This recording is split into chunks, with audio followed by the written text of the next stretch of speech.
के श्रम मंत्री संतोष लाड ने कलघट्टी तालुका के हीरे होनीहली गांव के श्री गजानन कला सांस्कृतिक संघ के 50वें वर्ष के स्वर्ण जयंती कार्यक्रम का उद्घाटन किया।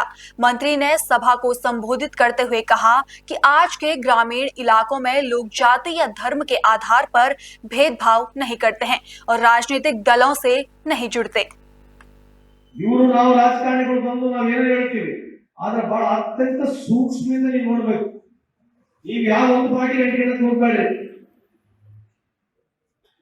ನೀವು ಯಾವ ಒಂದು ಪಾರ್ಟಿಗೆ ಅಂಟಿಕೊಳ್ಳಕ್ಕೆ ಹೋಗ್ಬೇಡ್ರಿ, ಜಾತಿ ವ್ಯವಸ್ಥೆಗೆ ಅಂಟಿಕೊಳ್ಳಕ್ಕೆ ಹೋಗ್ಬೇಡ್ರಿ। ಯಾಕಂದ್ರೆ ಇಡೀ ಭಾರತ ಕರ್ನಾಟಕದಲ್ಲಿ ಹನುಮ ಮಂಟನ್ನ ಕಡ್ಡಾಯವಾಗಿ ಪ್ರಾಕ್ಟೀಸ್ ಮಾಡತಕ್ಕಂಥ ಯಾವುದೇ ಒಂದು ಗ್ರಾಮ ಇದ್ರೆ ಅದು ಇರವನ್ನೇ। ನೀವು ಆತ್ಮಾವಲೋಕನ ಮಾಡ್ಕೋಬೇಕು। ಯಾಕಂದ್ರೆ ಇವತ್ತಿನ ಮುಂದೆ ಏನಿದೆ ರಾಜಕಾರಣ ನೋಡಿ ನಮಗೂ ಸುಸ್ತಾಗ್ಬಿಡುತ್ತೆ। ದಿನಾ ಬೆಳಿಗ್ಗೆ ಟಿವಿ ಇದ್ರೆ ನೋಡಿ ನಮಗೇನು ಬಹಳ ದೊಡ್ಡ ಮಜಾ ಇಲ್ಲ। ಈ ತರದ ಮುಂದೆ ಭವಿಷ್ಯ ಬೇಕು ನಮ್ಮ ರಾಜ್ಯಕ್ಕೆ। ಏನೇ ಟಿವಿಯಾಗ ಏನ್ ಕಾಣ್ತದೆ ನೋಡ್ರ, ದಿನಾ ಬೆಳಿಗ್ಗೆ ಒಬ್ಬನಿಗೆ ಬೈಯೋದು, ಇವನಿಗೆ ಬೈಯೋದು, ಭ್ರಷ್ಟಾಚಾರ, ಅದು ನೂರಾರಿದೆ। ಆಮೇಲೆ ಟಿವಿ ಹೇಳಿದೆಲ್ಲ ಸತ್ಯವೂ ಇಲ್ಲ, ಟಿವಿ ಎಲ್ಲ ಹೇಳಿದ್ರೆ ಸತ್ಯವೂ ಇಲ್ಲ। ಈ ಯಾವ ಸರಿ ಅಂತ ಯಾವ ತಪ್ಪು ಜನಕ್ಕೆ ಗೊತ್ತಿಲ್ಲ, ಆ ಲೆಕ್ಕ ಪರಿಸ್ಥಿತಿ ಬಂದ್ಬಿಟ್ಟಿವಿ ನಾವು। ಬಸವತತ್ವ ಏನೈತೆ ಬಸವತತ್ವ ಶರಣು ಬಸವತತ್ವ ಇರ್ತಕ್ಕಂಥ ಊರು ಅಲ್ವಾ? ಏನೈತಿ ಊರಾಗ?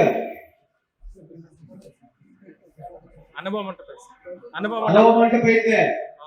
ನಾವು ಆತ್ಮಸಾಕ್ಷಿ ಅನುಭವ ಮಂಟಪದಾಗ ಹೇಳಿರ್ತಕ್ಕಂಥ ಬಸವಣ್ಣವ್ರು ನಾವು ಆಗ್ಬೇಕಿಲ್ಲ। ಮೊದಲು ಈ ಜಾತಿ ವ್ಯವಸ್ಥೆ ದೂರ ಇಡ್ರಿ। ಬಿಜೆಪಿ ಆಗಿರ್ಲಿ, ಕಾಂಗ್ರೆಸ್ ಆಗಿರ್ಲಿ, ಇವ್ರೇನು ಇವ್ರ ಮನೆಯಿಂದ ರೊಕ್ಕ ಕೊಡಂಗಿಲ್ಲ। ಯಾರು ಈಗ 60,000 ಕೋಟಿ ಕೊಡ್ತಾ ಇದೀವಿ ನಾವು ವರ್ಷಕ್ಕೆ, ಏನು ಕಾಂಗ್ರೆಸ್ ಮನೆಯಿಂದ ಕೊಡ್ತೀವಿ ದುಡ್ಡು? ಯಾರು ದುಡ್ಡು? ಯಾರು ದುಡ್ಡು? ನಿಮ್ಮ ದುಡ್ಡು ನೀವು ಕೊಡ್ತಾ ಇದ್ದೀವಿ। ಸರ್ಕಾರಗಳನ್ನ ನೀವು ಬಹಳ ಹತ್ತಿರದಿಂದ ಯಾವ ಕೆಲಸಗಳನ್ನ ಮಾಡ್ತದೆ ಅಂತ ನೀವು ಬಹಳ ಹತ್ತಿರದಿಂದ ಗಮನಿಸ್ಬೇಕು।